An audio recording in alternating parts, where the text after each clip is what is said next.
Chapter 1. Down the Rabbit Hole. Alice was beginning to get very tired of sitting by her sister on the bank and of having nothing to do.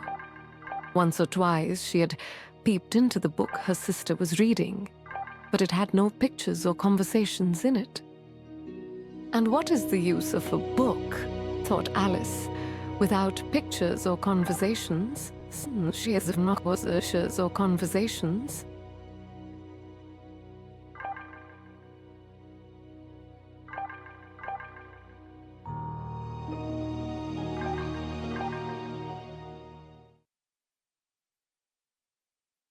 So she was considering in her own mind, as well as she could, for the hot day made her feel very sleepy and stupid. Very sleepy and stupid. Whether the pleasure of making a daisy chain would be worth the trouble of getting up and picking the daisies, when suddenly a white rabbit with pink eyes ran close by her.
There was nothing so very remarkable in that, nor did Alice think it so very much out of the way to hear the rabbit say to itself, oh dear, I shall be late."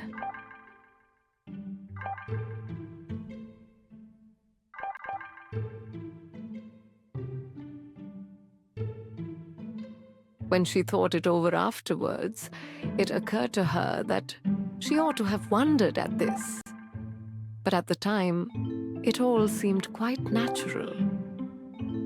But when the rabbit actually took a watch out of its waistcoat pocket and looked at it, and then hurried on, Alice started to her feet, for it flashed across her mind that she had never before seen a rabbit with either a waistcoat pocket or a watch to take out of it, and burning with curiosity, she ran across the field after it, and fortunately was just in time to see it pop down a large rabbit hole under the hedge.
In another moment, down went Alice after it.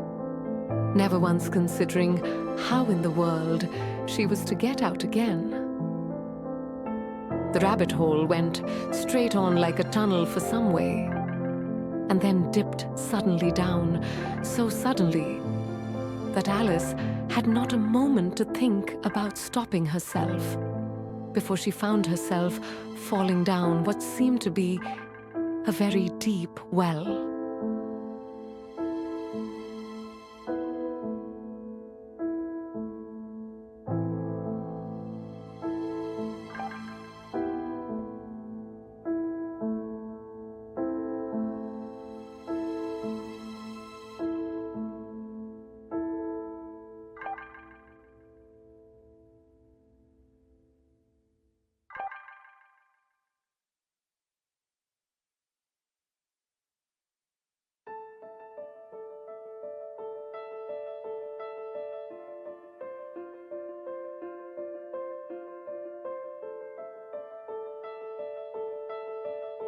Either the well was very deep or she fell very slowly, for she had plenty of time as she went down to look about her and to wonder what was going to happen next. First, she tried to look down and make out what she was coming to, but it was too dark to see anything. Then she looked at the sides of the well and noticed that they were filled with cupboards and bookshelves. Here and there she saw maps and pictures hung upon pegs. She took down a jar from one of the shelves as she passed. It was labeled Orange It was labeled Orange Marmalade. But to her great disappointment, it was empty. She did not like to drop the jar for fear of killing somebody, so managed to put it into one of the cupboards as she fell past it.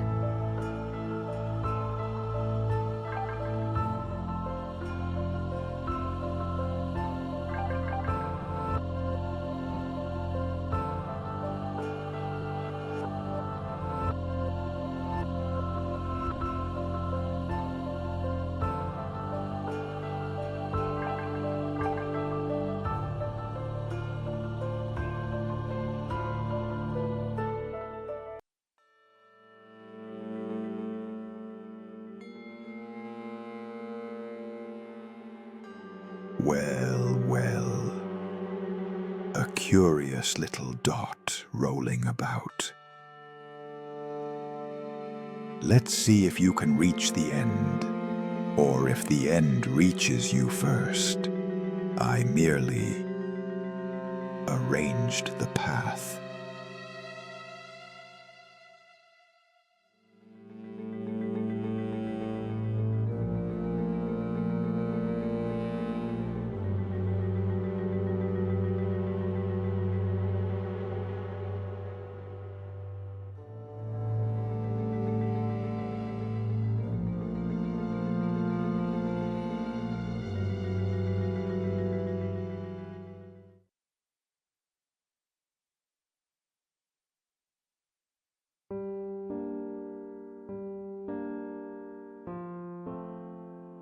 Well, thought Alice to herself, after such a fall as this, I shall think nothing of tumbling downstairs.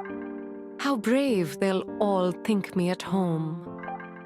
Why, I wouldn't say anything about it, even if I fell off the top of the house, which was very likely true.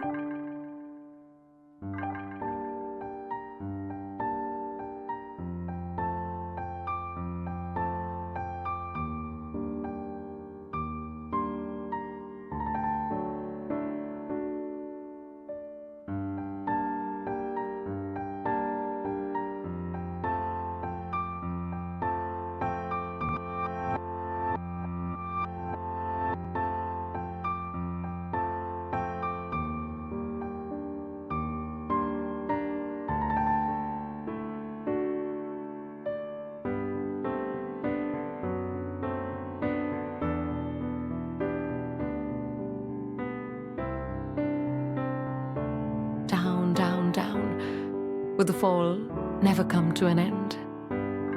I wonder how many miles I've fallen by this time, she said aloud. I must be getting somewhere near the center of the earth. Let me see. That would be 4,000 miles down, I think. 4, you see. Alice had learned several things of this sort in her lessons in the schoolroom, and though this was not a very good opportunity for showing off her knowledge, as there was no one to listen to her, still it was good practice to say it over. Yes, that's about the right distance, but then I wonder what latitude or longitude I've got to. Alice had no idea what latitude was, or longitude either, but thought they were nice, grand words to say. Presently, she began again. I wonder if I shall fall right through the earth. How funny it'll seem to come out among the people that walk with their heads downward. The antipathies, I think. She was rather glad there was no one listening this time, as it didn't sound at all the right word. But I shall have to ask them what the name of the country is, you know. Please, ma'am, is this New Zealand or Australia? And she tried to curtsy as she spoke. Fancy curtsying as you're falling through the air. Do you think you could manage it? And what an ignorant little girl she'll think me for asking. No, it'll never do to ask. Perhaps I shall see it written up somewhere.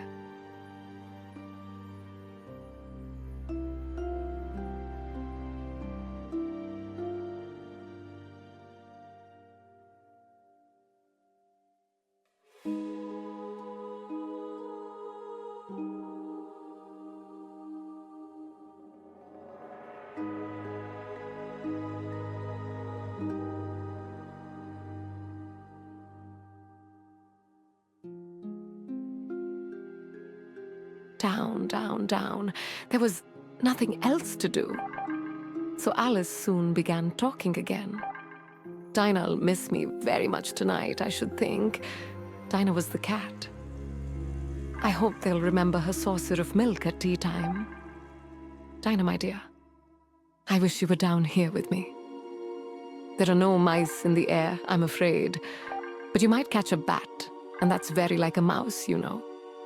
But do cats eat bats, I wonder? And here, Alice began to get rather sleepy, and went on saying to herself, in a dreamy sort of way, do cats eat bats? Do cats eat bats?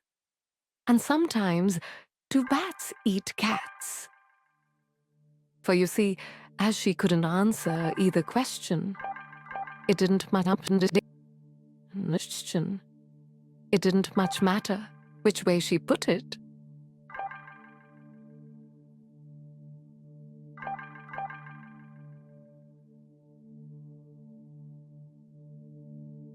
She felt that she was dozing off, and had just begun to dream that she was walking hand in hand with Dinah and saying to her very earnestly, "Now, Dinah, tell me the truth.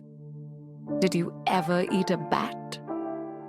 And suddenly, thump, thump, down she came upon a heap of sticks and dry leaves, and the fall was over.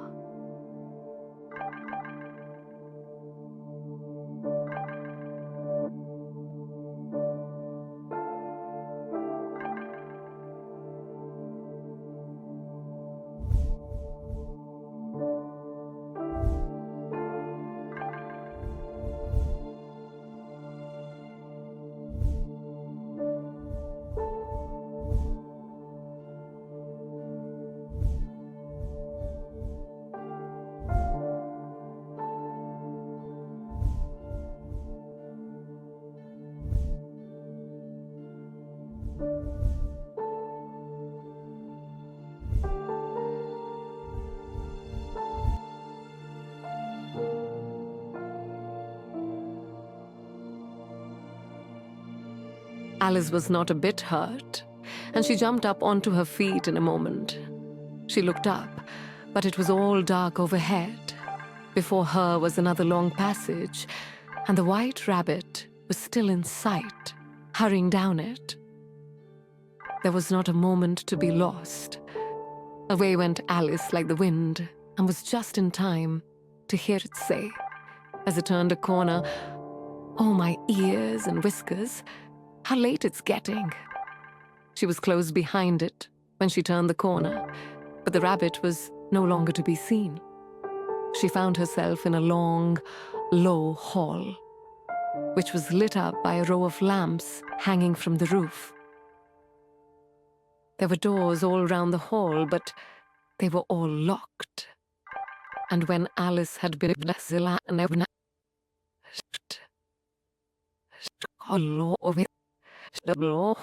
the hall, but they were all locked. And when Alice had been all the way down one side and up the other, trying every door, she walked sadly down the middle, wondering how she was ever to get out again.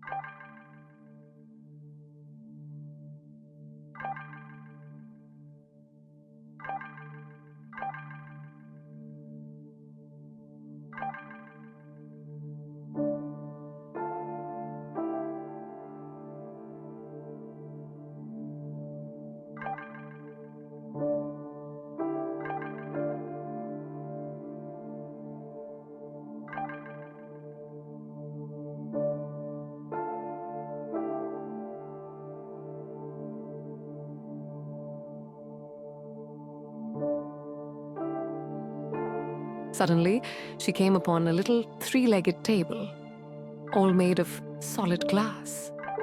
There was nothing on it except a tiny golden key. And Alice's first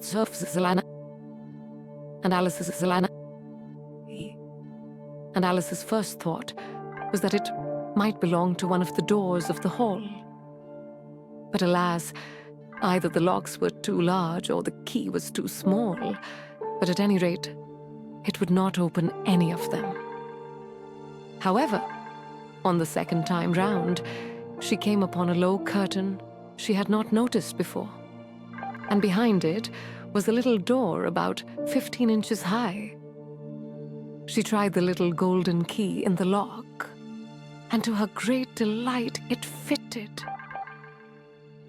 Alice opened the door and found that it led into a small passage, not much larger than a rat hole. She knelt down and looked along the passage into the loveliest garden you ever saw. How she longed to get out of that dark hall and wander about among those beds of bright flowers and those cool fountains. But she could not even get her head through the doorway. And even if my head would go through, thought poor Alice, it would be of very little use without my shoulders. Oh, how I wish I could shut up like a telescope. Oh, how I wish I could shut up like a telescope. I think I could, if I only knew how to begin. For you see, so many out-of-the-way things had happened lately.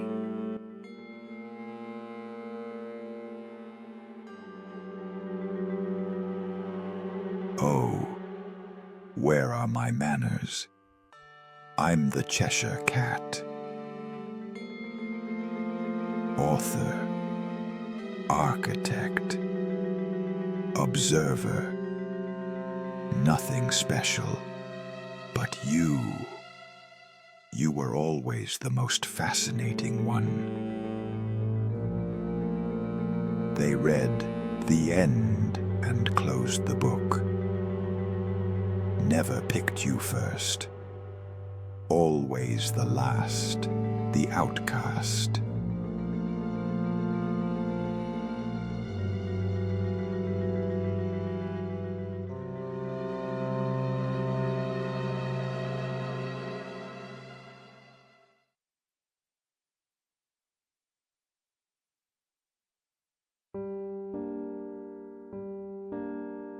There seemed to be no use in waiting by the little door, so she went back to the table, half hoping she might find another key on it. Or at any rate, a book of rules for shutting people up like telescopes. This time she found a little bottle on it, which certainly was not here before, said Alice. And round the neck of the bottle was a paper label with the words, "Drink me," beautifully printed on it in large letters.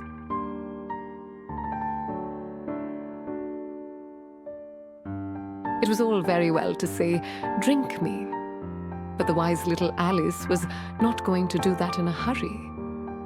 "No, I'll look first," she said, "and see whether it's marked poison or not." For she had read several nice little histories about children who had got burnt and eaten up by wild beasts and other unpleasant things, all because they would not remember the simple rules their friends had taught them, such as that a red-hot poker will burn you if you hold it too long, and that if you cut your finger very deeply with a knife, it usually bleeds. And she had never forgotten that. If you drink much from a bottle marked poison, it is almost certain to disagree with you sooner or later.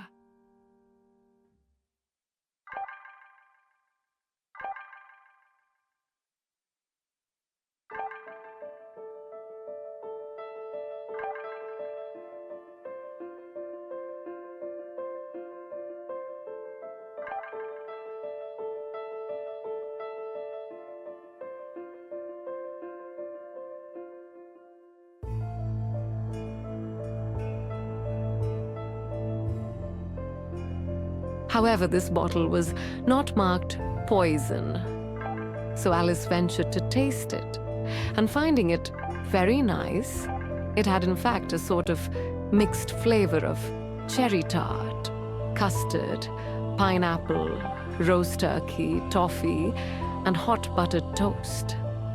She very soon finished it off.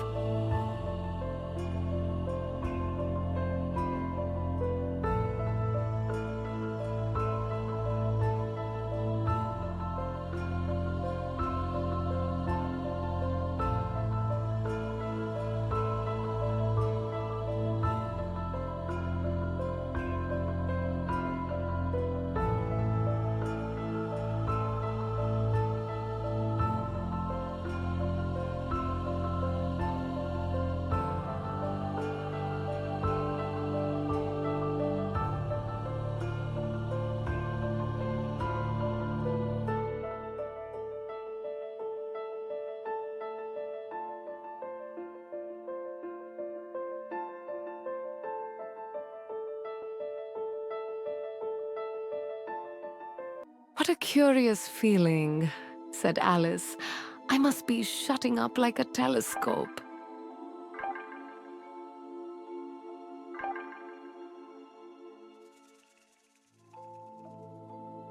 And so it was indeed. She was now only 10 inches high, and her face brightened up, at the thought that she was now the right size for going through the little door into that lovely garden. First, however, she waited for a few minutes to see if she was going to shrink any further. She felt a little nervous about this.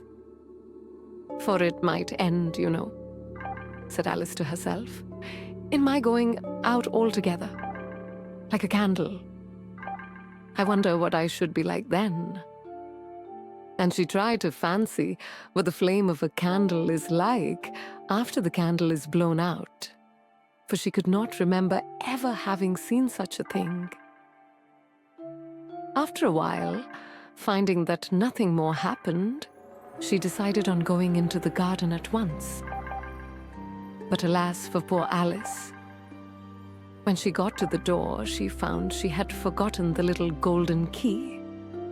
And when she went back to the table for it, she found she could not possibly reach it, She could see it quite plainly through the glass, and she tried her best to climb up one of the legs of the table, but it was too slippery. And when she had tired herself out with trying, the poor little thing sat down and cried.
"Come, there's no use in crying like that," said Alice to herself, rather sharply. "I advise you to leave off this minute." She generally gave herself very good advice, though she very seldom followed it. And sometimes she scolded herself so severely as to bring tears into her eyes. And once she remembered trying to box her own ears for having cheated herself. Box her own ears for having cheated herself in a game of croquet. She was playing against herself. For this curious child was very fond of pretending to be two people. But it's no use now, thought poor Alice, to pretend to be two people. Why, there's hardly enough of me left to make one respectable person.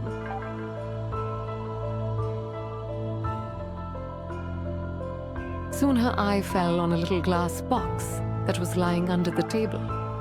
She opened it and found in it a very small cake on which the words, "Eat me," were beautifully marked in currants.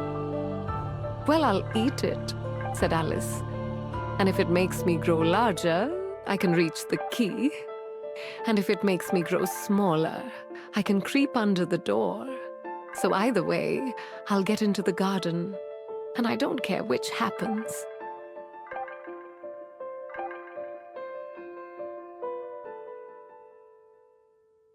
She ate a little bit and said anxiously to herself, "Which way? Which way?" holding her hand on the top of her head to feel which way it was growing, and she was quite surprised to find that she remained the same size. To be sure, this generally happens when one eats cake, but Alice had got so much into the way of expecting nothing but out-of-the-way things to happen that it seemed quite dull and stupid for life to go on in the common way. So she set to work and very soon finished off the cake.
Chapter 2. The Pool of Tears. "Curiosa and curiosa," cried Alice. She was so much surprised that for the moment she quite forgot how to speak good English. "Now I'm opening out like the largest telescope that ever was. Goodbye, feet."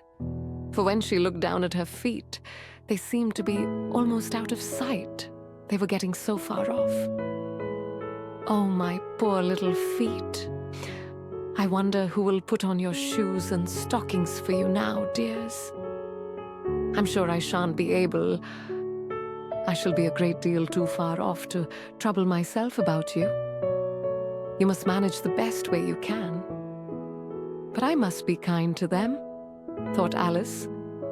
"Or perhaps they won't walk the way I want to go. Let me see. I'll give them a new pair of boots every Christmas."